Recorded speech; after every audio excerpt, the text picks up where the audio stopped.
Sebelum kalian memulai suatu bisnis, yang paling utama adalah cari faktor why kalian. Kenapa saya harus sukses? Nah, faktor why ini genggam dengan kuat. Tidak boleh direbut oleh siapapun. Tidak boleh direbut oleh keadaan. Dan bismillah, mulai faktor why ini harus tercapai.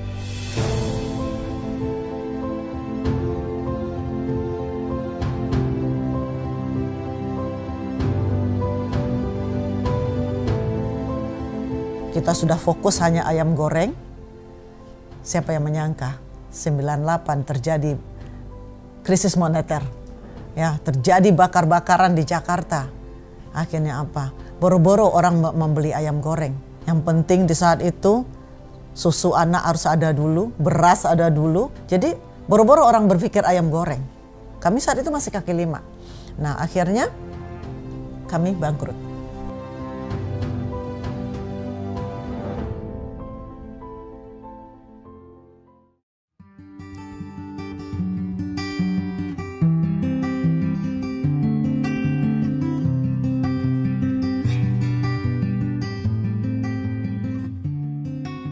Assalamualaikum warahmatullahi wabarakatuh.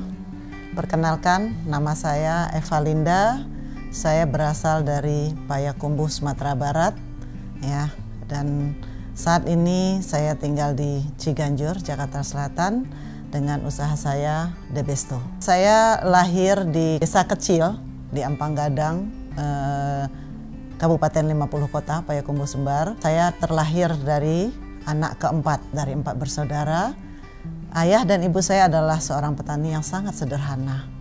Tetapi hebatnya ayah saya mempunyai cita-cita yang luar biasa dan beliau selalu mengatakan, "Nak, boleh bapakmu ini petani miskin, tetapi kalian harus bersekolah tinggi semua."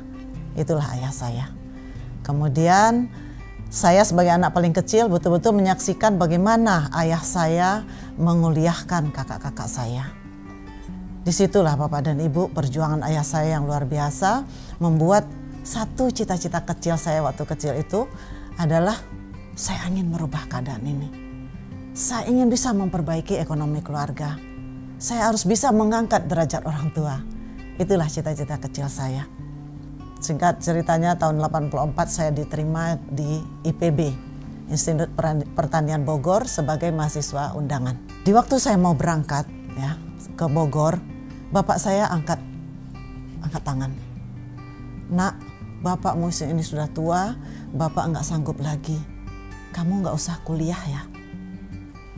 Saat itulah saya termenung dan saya hanya diam. Kenapa saya diam? Saya tahu bapak saya perjuangannya sudah luar biasa.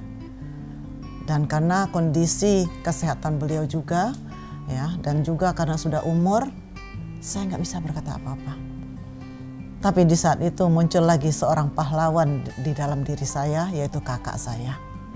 Beliau sebagai honorer sebagai dosen honorer di Politeknik Bandung, tiba-tiba dia katakan, "Pak, saya yang menanggung adik saya." Subhanallah, saya benar-benar bersyukur mempunyai orang-orang yang sangat mencintai saya, dan saya tahu persis kakak saya itu honorer. Ya, di saat itu dia bergaji 80.000, padahal 50.000-nya harus untuk saya, adiknya. Nah, kondisi inilah membuat cita-cita kecil saya bangkit lagi. Ya, saya bertekad, saya harus lebih baik, saya harus lulus dengan cepat dan saya harus bisa mengangkat keluarga, mengangkat derajat keluarga. Alhamdulillah setelah lulus, kemudian saya mencari pekerjaan apa saja saat itu. Yang penting satu, tekad saya harus lepas dulu dari kakak saya. Dan di saat wisuda saya, bapak saya datang dalam keadaan sakit, tapi beliau paksakan, hari ini saya wisuda, besoknya bapak saya masuk rumah sakit. Dan saya merawat bapak saya di rumah sakit selama sebulan. Ibu saya menunggu di rumah sakit tanpa pulang. Nah, disitulah saya bertemu teman saya dan menawarkan pekerjaan pada saya. Maka akhirnya saya wawancara dan singkat cerita saya diterima dan saya ditempatkan di Jakarta. Sementara bapak saya dirawat di Bandung di Hasan Sadikin. Saya kebingungan. Satu sisi ayah saya dalam sakit, tapi satu sisi saya harus bekerja. Disitulah hebatnya seorang orang tua. Bapak saya terkapar di rumah sakit, tapi dia mengatakan, "Nak, Bapak gak apa-apa, berangkatlah kamu. Dan itu subhanallah, tekad saya semakin kuat, saya harus berhasil, saya harus berhasil. Padahal saya nggak tahu caranya bagaimana. Ya, yang jelas saat itu bekerja, kemudian punya gaji, dan gaji pertama saya hadiahkan untuk orang tua saya. Ibu saya mengatakan, nak belikan saya mukena yang bagus. Dan bapak saya mengatakan, nak beliin saya sendal kulit. Sesederhana itu keinginan mereka. Tetapi di saat itu, akhirnya gaji saya pertama itu habis untuk itu. Tapi saya senang, saya bahagia. Tapi yang sedihnya, sendal kulit itu tidak sempat dipakai ayah saya karena dia sudah dipanggil oleh Yang Maha Kuasa. Disitulah saya merasa terlambat sekali untuk ayah saya. Dan di situ saya bertekad yang sangat kuat dan berjanji di dalam hati saya di depan jenazah ayah saya. Pak, saya terlambat untuk Bapak, tapi saya tidak boleh terlambat untuk ibu saya.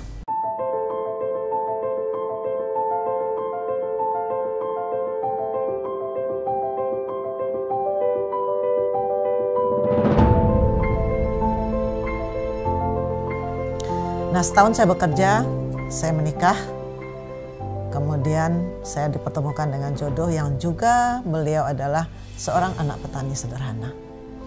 Jadi mempunyai cita-cita yang sama, tekad yang sama, dua kekuatan inilah. Apa kekuatan itu? Adalah orang sulit ketemu orang sulit dan tidak mau mempertahankan kesulitan itu. Nah, disitulah kami mulai, semenjak saat itu, semenjak saya ayah meninggal, ibu saya tinggal dengan saya. Di kontrakan kecil, petakan 3 petak. 1 petak buat saya, 1 petak buat ibu saya, 1 petak lagi dapur dan kamar mandi. Ya. Dan disitulah saya betul-betul bertekad. Kenapa? Di saat mungkin lebaran datang atau lebaran haji datang, saya ingin membelikan ibu saya baju ya untuk lebaran atau sendal atau apa saja. Tapi di situ ibu saya mengatakan, nak, tolong jangan belikan mak apapun. Jangan, baju masih banyak. Ya. Kalau kamu ada uang, nak, tolong tabungkan uangmu. Mak ingin bersujud di depan Ka'bah sebelum Allah memanggil mak. Itulah cita-cita mak saya yang betul-betul menyentuh. Nah, disitulah tekad semakin jelas. Saya harus bisa memberangkatkan haji orang tua saya. Untuk ayah saya terlambat, tetapi untuk mak nggak boleh terlambat. Ya. Di situ kami mulai, karena kalau hanya sekedar bekerja untuk saya dan anak-anak, saat itu saya masih punya anak-anak kecil 2, ya, insya Allah cukup. Insya Allah cukup. Tetapi kalau yang cita-cita kecil untuk mengangkat keluarga semuanya, nggak mungkin hanya dari bekerja itu. Dan kita tahu, Rasul kita mengajarkan 10 dari sumber rezeki itu ada 9 dari dagang. Jadi nggak ada lain, kami harus dagang. Apakah langsung ayam goreng seperti sekarang? Tidak. Dimulai dari dagang apa saja. Ya, saat itu karena kami dua-duanya adalah dokter hewan. Nah, cuman saya bekerja di bidang farmasi manusia, sementara waktu itu suami saya di farmasi hewan. Dari situ kami berpikir apa yang bisa kita sambi dari pekerjaan ini. Dan karena waktu itu suami berhubungan dengan peternakan-peternakan, maka mulai kami dagang telur, dimasukkan ke warteg-warteg. Kemudian sempat juga dagang kambing kurban. Apa saja yang bisa kami dagangkan. Nah, sampailah pada ayam potong, di mana kita pinjam dari peternak, kita masukkan ke warung-warung Padang. Nah, mulai dari 5 ekor, 10 ekor, sampai terakhir 300 ekor. Nah, tetapi apa? Itu pun masih diutang oleh warung-warung Padangnya. Di situ kami mulai berpikir, apa ya dagangan yang tidak bisa diutang orang? Berarti adalah penjualan terakhir. Wah, nah di saat itu ada satu ayam goreng fried chicken kaki 5 di daerah Ciputat. Kami lihat itu ramai sekali. Dan di saat itu yang merek-merek internasional begitu ramenya di Jakarta ini. Di situ kami berpikir, kenapa kita tidak buat yang merek lokal? Dan kebetulan ada satu yang ayam goreng itu contohnya, kami belajar sama beliau. Singkat cerita, kami mulai cari resepnya, ya, cari resepnya sambil bekerja. Untuk bagaimana mendapatkan resep seperti sekarang, itu saya butuh 1 tahun latihan. Pulang kerja, ya kadang-kadang Sabtu Minggu libur kerja di Sambi berdagang, mencari resepnya.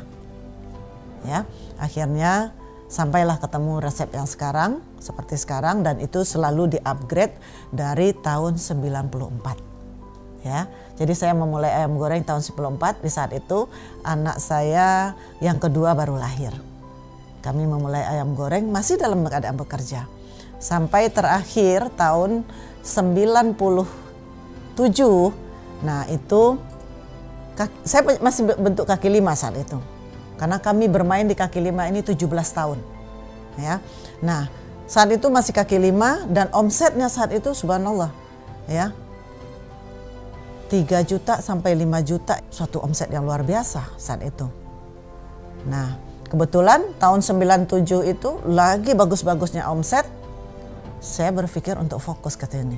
Nah, kebenaran saya di perusahaan saya yang tadinya saya sudah sebagai District Sales Manager Jabodetabek dan Banten, kemudian saya dikasih fasilitas mobil, kemudian dengan gaji yang lumayan.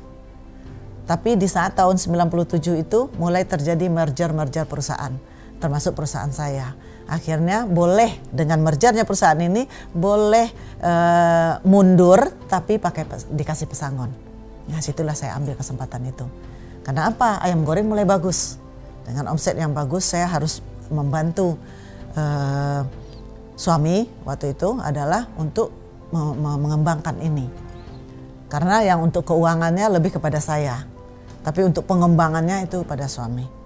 Nah, disitulah akhirnya saya putuskan 97 itu saya dapat pesangon. Nah, dengan pesangon itulah saya bisa membeli tanah untuk rumah.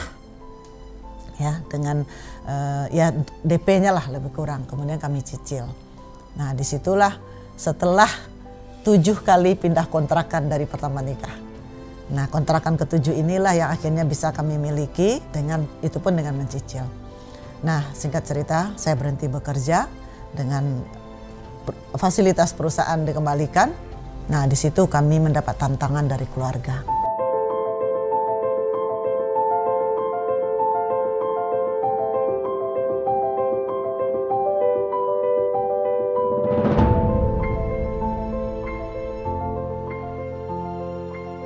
Dari orang tua, dari saudara-saudara. Dan mereka lebih mengatakan, kami lebih bangga anak kalian menjadi Pak Dokter, Bu Dokter, ketimbang tukang pitik. Dikatakan seperti itu kepada kami. Tetapi, apakah kami mundur? Tidak. Karena yang tahu bagaimana ini ke depan dan bagaimana cita-cita kami adalah faktor Y yang ada pada diri kami itu sudah sangat kuat. Ya, jadi nggak bisa, walaupun ditantang oleh semua keluarga, kami tetap maju dan alhamdulillah hari ini hampir semua keluarga terlibat di dalam usaha ayam goreng. Kemudian tahun 98, di saat saya baru berhenti, 97 akhir saya berhenti bekerja, kita sudah fokus hanya ayam goreng. Siapa yang menyangka 98 terjadi krisis moneter. Jadi boro-boro orang berpikir ayam goreng. Ya, kami saat itu masih kaki 5. Nah, akhirnya kami bangkrut. Karena apa? Di depan supermarket di Bogor itu omset kami yang paling bagus. Sebelum Krismon itu omsetnya bisa 100 ekor per hari. Begitu Krismon orang ngantri di mana-mana membeli beras, membeli susu, membeli gula dan sebagainya. Akhirnya apa? 3 ekor saja nggak habis. Di saat itulah saya sudah terlanjur berhenti bekerja. Waktu itu suami sudah lebih dulu. Suami saya itu hanya 3 tahun bekerja. Kalau saya sempat 8 tahun. Ya. Dua-duanya udah berhenti bekerja, sudah fokus hanya ayam goreng, tiba-tiba terjadi seperti ini. Kami nggak ada punya pilihan lain. Saat itu saya masih ingat anak saya yang kecil, yang kecil itu masih 3 tahun, yang besar baru 6 tahun. Dia baru kelas 1 SD. Dan di saat itu luar biasa. Begitu kami makan aja kami sulit.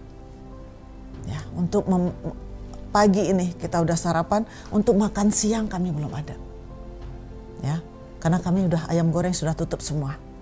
Ya, udah nggak ada. Yang kami dagang apa saat itu? Kami mendagang kue dorayaki. Ya, kalau orang bilang sekarang makanan Doraemon, itulah dagangan kami. Yang tadi omset jutaan-jutaan setiap hari, sekarang puluhan ribu. Dan itu pun dengan keuntungan tipis. Hari ini untung segini, besoknya terigu naik lagi. Akhirnya seperti itulah. Ya. Dan karena ayam goreng tutup semua, kami masih ada beberapa bon, ya, dengan utang yang lumayan saat itu. Sehingga Krisman itu kami sudah sulit sekali untuk makannya, sulit. Datang lagi orang nagih hutang. Bahkan marinir pun pernah membentak-bentak saya. Tapi luar biasa. Kami tidak menyerah. Kami katakan, kami tahu kami punya utang. Dan utang itu pasti dibayar. Cuman saat ini kami nggak punya apa-apa. Silakan apa yang ada di rumah ini ambil. Ya, kami nggak akan lari dari hutang. Seperti itulah, dan itu berlangsung hampir 9 bulan. Ya, hampir 10 bulan. Anak saya yang SD waktu itu, SPP-nya 9.000 per bulan. Tidak sanggup saya bayar sampai 9 bulan, 81.000. Sampai anak saya nangis pulang, dia nggak boleh terima rapot dan sebagainya. Ya, itulah yang kami alami. Tetapi dengan perjuangan, akhirnya di samping dagangan kue dorayaki, saya juga punya dagang bolu kukus yang saya aduk pakai tangan. Karena apa? Saat itu listrik, telepon sudah dicabut, listrik hampir dicabut, mesin air rusak, kami nggak bisa punya uang untuk memperbaiki itu. Sampai di dalam paralon besar itu ada paralon kecil, jadi kami koncang-koncang begini airnya ditampung, koncang-koncang begini airnya ditampung. Itu yang dikerjakan oleh ibu saya. Sementara saya pergi dagang ke Bogor.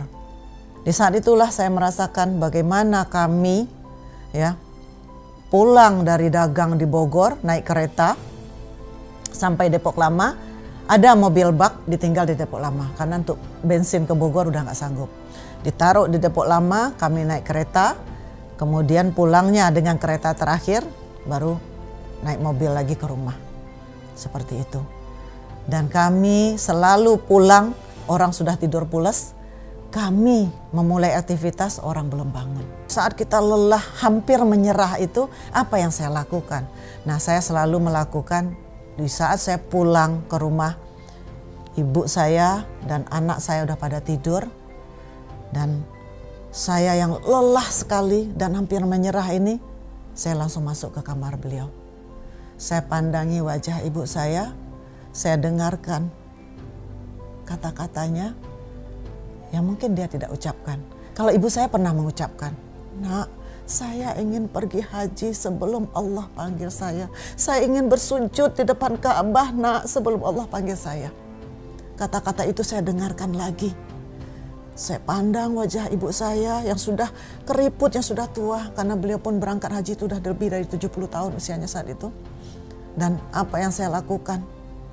Sesaat itu juga saya ambil bantal, saya langsung teriak di balik bantal, katakan, "Ibu, saya bisa, saya bisa, saya bisa." Tapi teriak itu saya lakukan di balik bantal. Kalau enggak pasti ibu saya akan kaget. Ya. Langsung semangat membara pun datang kepada kami. Lalu langsung lagi saya ke anak saya. Saya dengarkan, saya lihat wajah anak saya waktu itu masih kecil-kecil. Dia tertidur pulas, tapi saya dengarkan kata-katanya yang tidak pernah dia ucapkan. Apa kata-kata itu? "Mama, saya ingin bersekolah tinggi seperti orang lain. Mama, saya ingin punya rumah seperti orang lain. Mama, saya ingin punya kendaraan seperti orang lain. Kata-kata itu tidak pernah diucapkan oleh anak saya. Tapi saya dengarkan itu dengan batin saya. Langsung saya ambil lagi ini bantal, saya berteriak, Mama pasti bisa nak, Mama bisa, Mama bisa. Itulah teriak saya. Ya, Bismillah, ya Allah saya bisa, ya Allah saya bisa, saya bisa. Saat itu lagi udah membara lagi, hilang semua capek, hilang semua, gak ada lagi kata menyerah. Itu yang selalu saya lakukan. Di saat hampir menyerah, pasti itu saya lakukan. Akhirnya singkat cerita bisa kembali kami bangkit untuk ayam goreng. Setelah tutup 9 bulan ayam goreng itu. Dan bahkan ada gerobak kami yang sudah diambil orang. Ya, satu-satu tempat yang pakai kios saat itu adalah di stasiun Depok Lama. Tapi kami nggak punya modal untuk memulai. Datang ponakan yang waktu itu ikut kami. Dia juga membuka ayam goreng di Bekasi, di stasiun Bekasi. Nah dia katakan sekarang pembelinya lebih tersaring.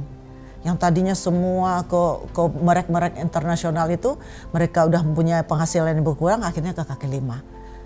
Tapi sebagian besar yang dulunya beli ke kita yang kelas bawah sudah nggak sanggup beli ayam. Artinya apa? Konsumennya lebih tersaring. Kami semangat lagi mendengar cerita dia, tapi mau memulai dari mana? Nggak punya uang untuk beli ayam.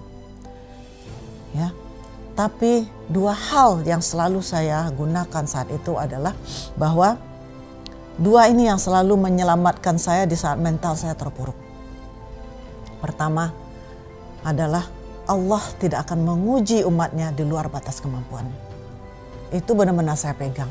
Artinya apa? Sebegitu terpuruknya kami, artinya Allah masih mengatakan saya tuh masih sanggup. Ya, Allah yakin saya sanggup, kami sanggup. Nah, disitulah keyakinan. Yang kedua, di dalam surat Al-Insyirah dikatakan, setelah sulit ada mudah, setelah sulit ada mudah. Itu diulang 2 kali sama Allah. Dan 2 inilah pegangan kami.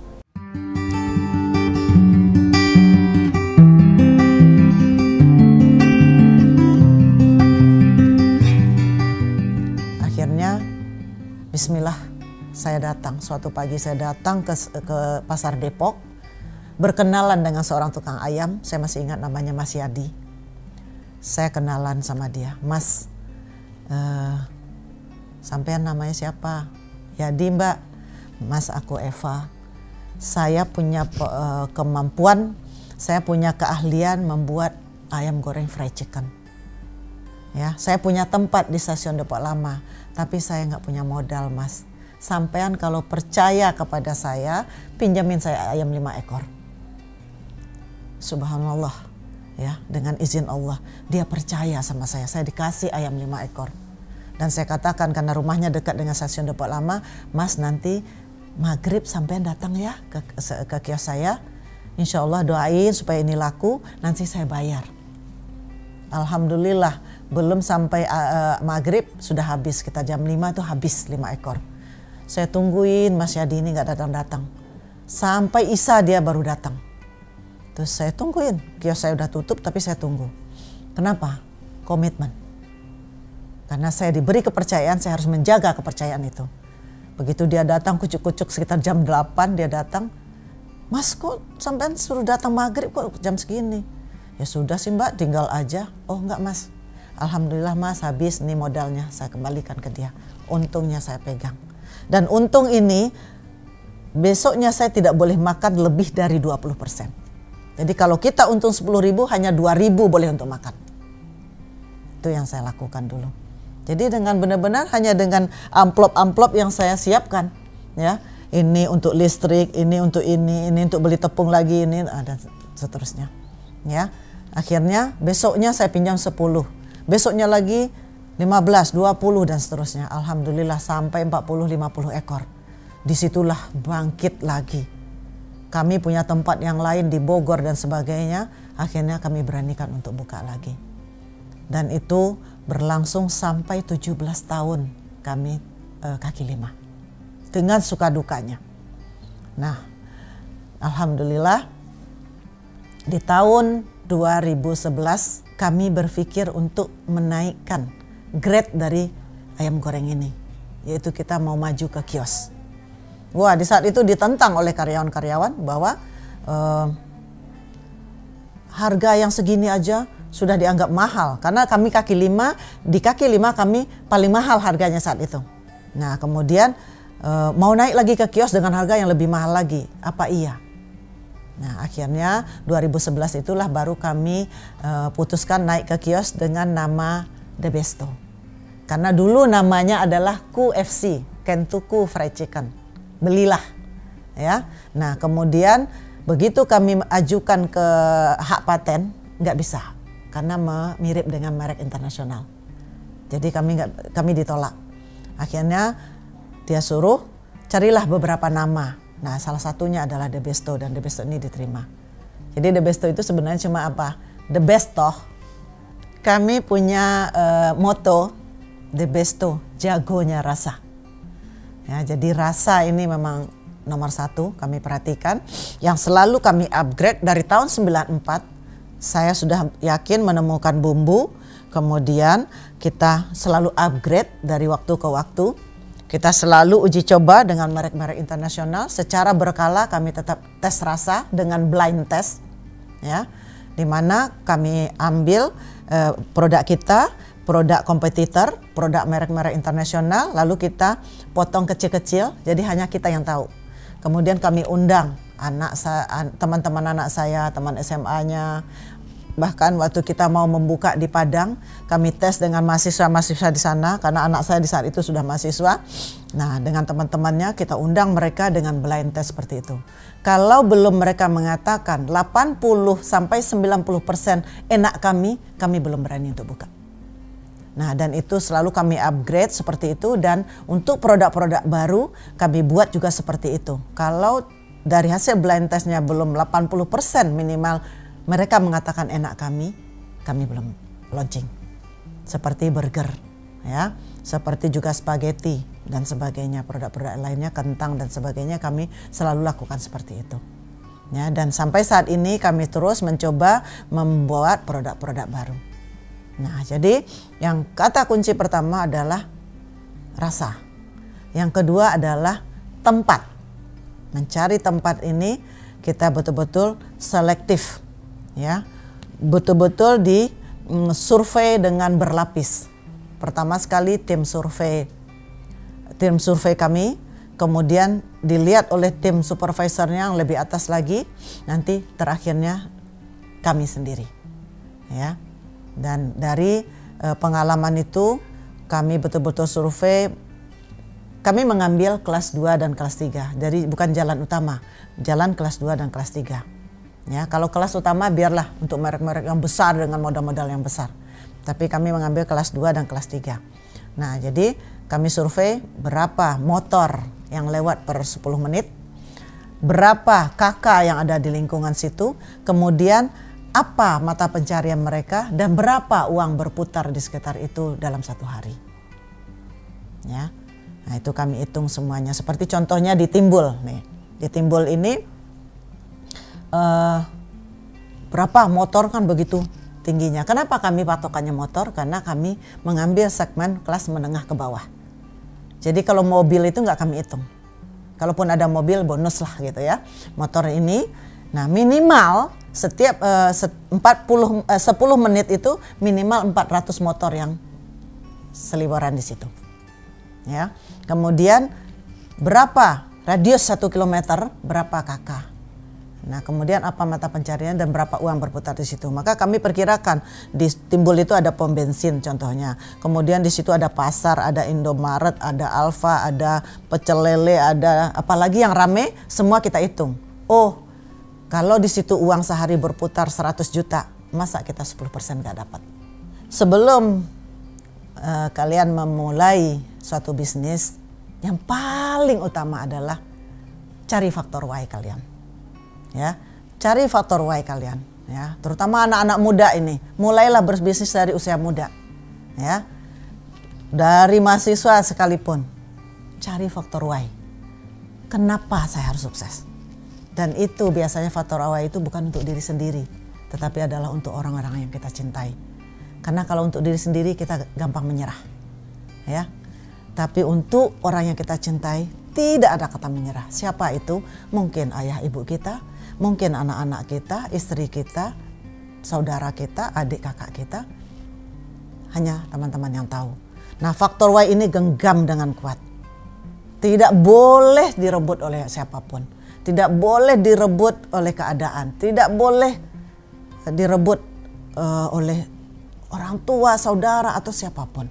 Ya, faktor Y ini genggam erat, kemudian lakukan dengan sungguh-sungguh dan bismillah, mulai faktor Y ini harus tercapai.